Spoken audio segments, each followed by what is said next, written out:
ప్రభువును ప్రియ రక్షకుడైనటువంటి యేసుక్రీస్తు యొక్క పరిశుద్ధ నామములో మరొకసారి ప్రభు బిడ్డలుగా మనం పాల్చుకోవటానికి ప్రభు ఇచ్చినటువంటి మంచి సమయాన్ని బట్టి ప్రభువుని నేను ఎంతగానో స్తుతిస్తూ ఉన్నాను.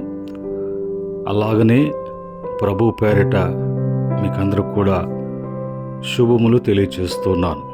ప్రియ దేవుని బిడ్డలారా, తిరిగి మనము దేవుని యొక్క వాక్యాన్ని ధ్యానం చేసుకుందాం. దేవుని యొక్క వాక్యాన్ని చదువుకొని మన యొక్క ఆత్మీయ మేలు కొరకు మనము ప్రభు పాద సన్నిధిలో వాక్యాన్ని మనం ధ్యానం చేద్దాం. ఈ సమయంలో కీర్తనలు 121 కీర్తన 7వ చరణంలో ఉన్నటువంటి మాటని మనము చదువుకొని ధ్యానం చేద్దాం. ఇక్కడ రాయబడినటువంటి మాటలు ఏమని ఉన్నాయంటే, ఏ అపాయమును రాకుండా యెహోవా నిన్ను కాపాడును, ఆయన నీ ప్రాణమును కాపాడును. దేవునికి స్తోత్రం. చూడండి, ఇక్కడ దేవుని యొక్క వాగ్దానముగా దేవుని వలన ఎలాంటి భద్రత ఉంటుందో, ఎలాంటి కాపుదల ఉంటుందో అనేది ఈ యొక్క చరణములో మనం చూడగలం. మన దేవుడు ఎవరంటే, ఏ అపాయమును రాకుండా నీ ప్రాణమును కాపాడేటువంటి దేవుడిగా ఉన్నాడు. మరి అనేకమైనటువంటి ప్రమాదాలు ఉంటాయి, అనేకమైనటువంటి ఆటంకాలు ఉంటూ ఉంటాయి. ఈ లోకములో మనము యాత్రికులము, ప్రయాణికులముగా ముందుకు సాగుతూ ఉన్నప్పుడు ఈ ప్రయాణంలో అనేకమైనటువంటి ప్రమాదాలు వస్తూ ఉంటాయి. ముఖ్యంగా అక్కడ అంటాడు, నీ ప్రాణానికి ప్రమాదము, అపాయము అనేది మరి కలుగుతూ ఉంటుంది. అయితే దేవుని బిడ్డలకు, దేవుని వైపు చూసేటువంటి బిడ్డలకు, దేవుని మీద ఆధారపడేటువంటి బిడ్డలకు ఆ అపాయము రాకుండా కాపాడే దేవుడు. అది ఎలాంటి అపాయమైన ఉండొచ్చు, అది ఎలాంటి ఆటంకమైన ఉండొచ్చు, అది నీ యొద్దకు రాకుండా, నేనేమి చేయకుండా, ముఖ్యంగా నీ ప్రాణానికి హాని కలగకుండా ప్రభు కాచి కాపాడేటువంటి దేవుడిగా ఉన్నాడు అన్నట్లుగా కీర్తనాకారుడు మరి ఆ కీర్తన రాస్తూ ఉన్నాడు. అయితే మరి దేవుడు అపాయము రాకుండా కాపాడాలి అనంటే మనం ఏం చేయాలి?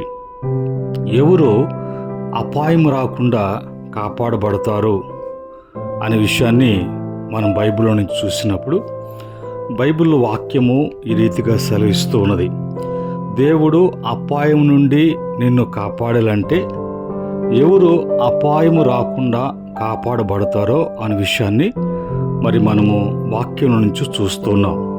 మొదటగా అపాయం రాకుండా కాపాడబడాలి అనంటే సామెతల గ్రంథము 1వ అధ్యాయము 25, 26 వచనాలలో దేవుని యొక్క బోధ త్రోసివేయక దేవుని యొక్క గద్దింపుకు లోబడాలి.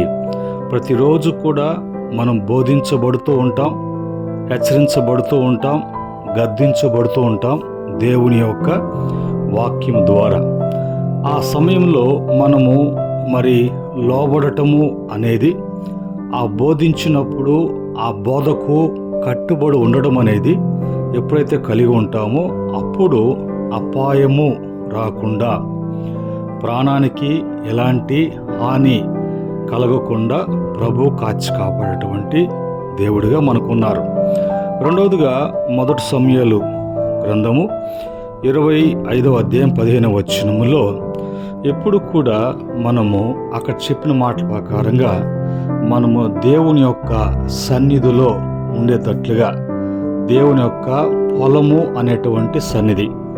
ఎప్పుడు కూడా మరి భక్తుడు అంటాడు, మరి నా బ్రతుకు దినములన్నీ కూడా కృపాక్షేమములే నా వెంట వచ్చును, నేను చిరకాలము యెహోవా మందిరములో ఉండాలి అని తలుస్తూ ఉన్నాను అని అంటాడు. కనుక ఆయన తన ఆపత్కాలములో తన పర్ణశాలలో భద్రపరిచేటువంటి దేవుడిగా ఉన్నాడు అని మరి కీర్తనాకారుడు అంటాడు. కనుక మనం భద్రపరచబడేటువంటి కాపాడబడేటువంటి స్థలము దేవుని యొక్క సన్నిధి. కనుక ఎప్పుడు కూడా దేవుని సన్నిధి నుంచి మనము దూరం కాకూడదు, దేవుని సన్నిధికి రాకుండా నిర్లక్ష్యం చేయకూడదు. అప్పుడు అపాయము అనేది రాకుండా, ఎలాంటి ప్రాణ అపాయము లేకుండా కాపాడబడుతూ ఉంటాము. ఆ తర్వాత మరి 1 సమూయేలు గ్రంథము 25వ అధ్యాయము 28-34లో చూసినప్పుడు అక్కడ మన వలన ఎవరికి కూడా ఎలాంటి హాని కలిపేటువంటి వారంగా ఉండకూడదు, ఎవరు కూడా కీడు చేసేటువంటి వారంగా ఉండకూడదు. ఒకవేళ దేవుని వాక్యం అంటుంది ఎప్పుడు కూడా మరి మేలు చేత కీడుని జయించాలి, కానీ ఎప్పుడు కీడు చేత కీడుని జయించేటువంటి వారంగా ఉండకూడదు. ఎందుకంటే మరి యేసుక్రీస్తు యొక్క మనసు కలిగినటువంటి వారంగా మనం ఎప్పుడు కూడా ఆశీర్వాదానికి వారసులుగా ఉండటానికి పిలువబడినటువంటి వారం కాబట్టి కీడుకు ప్రతి కీడు ఎవరు కూడా చేయకుండా వారిని దీవించండి అని వాక్యం సెలవిస్తుంది. కనుక ఎప్పుడు కూడా మనము ఎవరు కూడా ఎలాంటి కీడు హాని కలిపేటువంటి వారం కాకుండా, ఒకవేళ మనకి నష్టం కలిగినా మనము ఆస్వాదించబడినటువంటి వారము, మన మీద ఎప్పుడు కూడా దేవుని ఆశీర్వాదం ఉంది. ఆ ఆశీర్వాదము ఐశ్వర్యం తెచ్చిపెడుతుంది. దేవుడు తన బిడ్డలను ఆస్వాదించినప్పుడు అది ఎనటెన్నిటికి కూడా ఆశీర్వాదకరంగా ఉంటుంది అని దేవుని వాక్యం సెలవిచ్చినట్లుగా మనం ఆ విధంగా మరి ఉండాలని దేవుని వాక్యం చెప్తుంది. తర్వాత 4వదిగా 2వ రాజుల గ్రంథము 14వ అధ్యాయం 10-15 వరకు చూసినప్పుడు ఏ విషయంలో కూడా మనము అతిశయించకూడదు. అతిశయించువాడు ప్రభునందు మరి అతిశయించాలి. ఎవరినైతే దేవుడు మరి యోగ్యుడిగా వెంచుతాడో వాడు అతిశయించాలి. మనం ఎప్పుడు కూడా దేవుని కలిగి ఉన్నామని, దేవుని బిడలమని, ఆయన మనకు దేవుడని, మనము ఆయన బిడలమని అతిశయించు, కానీ దేవుని ఎదుట ఎప్పుడు కూడా మనము అతిశయించేటువంటి వారంగా ఉండకూడదు అనేటువంటి విషయాన్ని కూడా దేవుని వాక్యం మనకి సెలవిస్తుంది. అలాగనే 5వ మాట 2వ దినవృత్తాంత గ్రంథాలు 34వ అధ్యాయము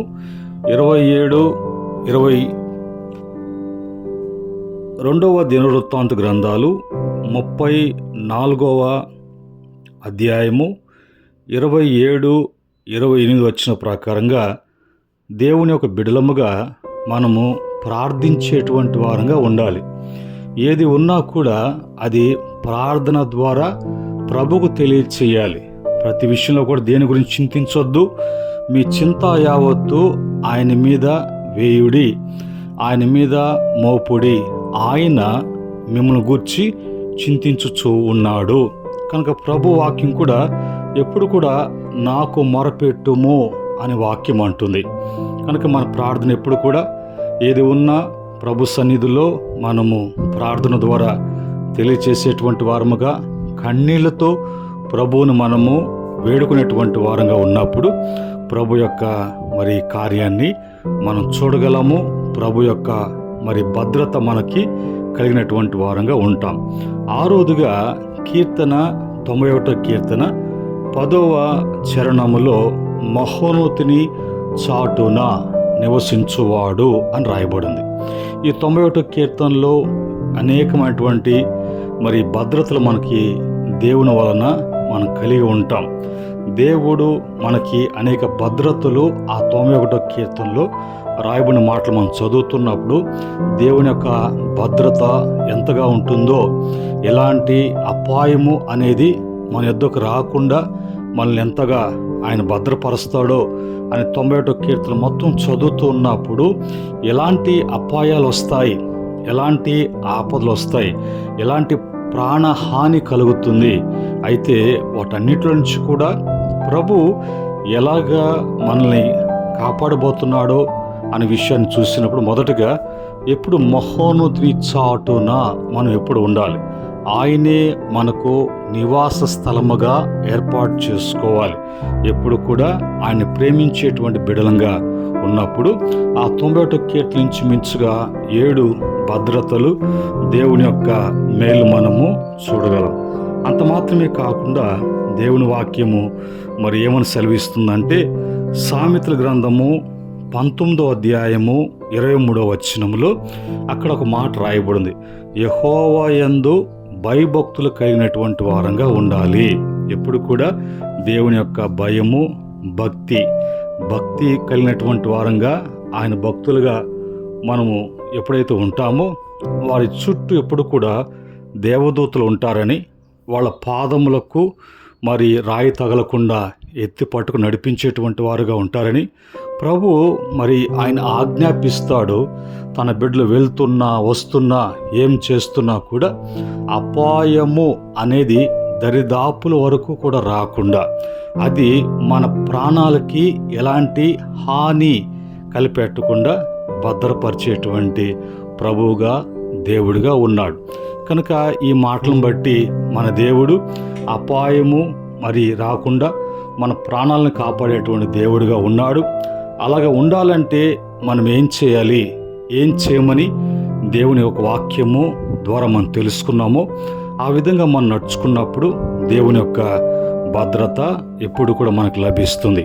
కనుక ఇటు మాటలు మీకును మీ కుటుంబాలకును సమస్తానికి కలిగిన సమస్తానికి కూడా దేవుని యొక్క భద్రత, కాపుదల మీకు అనుగ్రహించబడును గాక.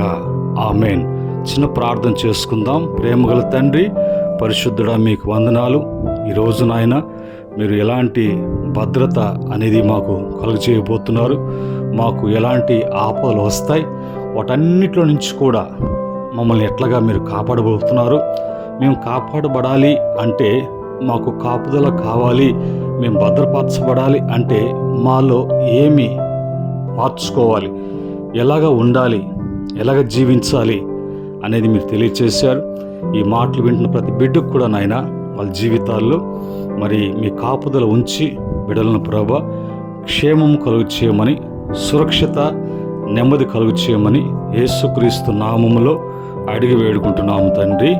ఆమేన్. పరమ తండ్రి దేవుని ప్రేమ, రక్షకుడైనటువంటి యేసుక్రీస్తు వారి యొక్క దివ్య కృప, పరిశుద్ధాత్మ యొక్క అన్య సహవాసము మరి మాటలు వింటున్న బిడ్డలకును కుటుంబాలకును సకల పరిశుద్ధులకును ఆయన దాసులకును సదా తోడై నడిపించునుగాక. ఆమేన్. దేవుడు మిమ్ములను మీ కుటుంబాలను కలిగిన యావత్తును కూడా మరి ఆస్వాదించి దీవించి స్థిరపరచునుగాక. ఆమేన్.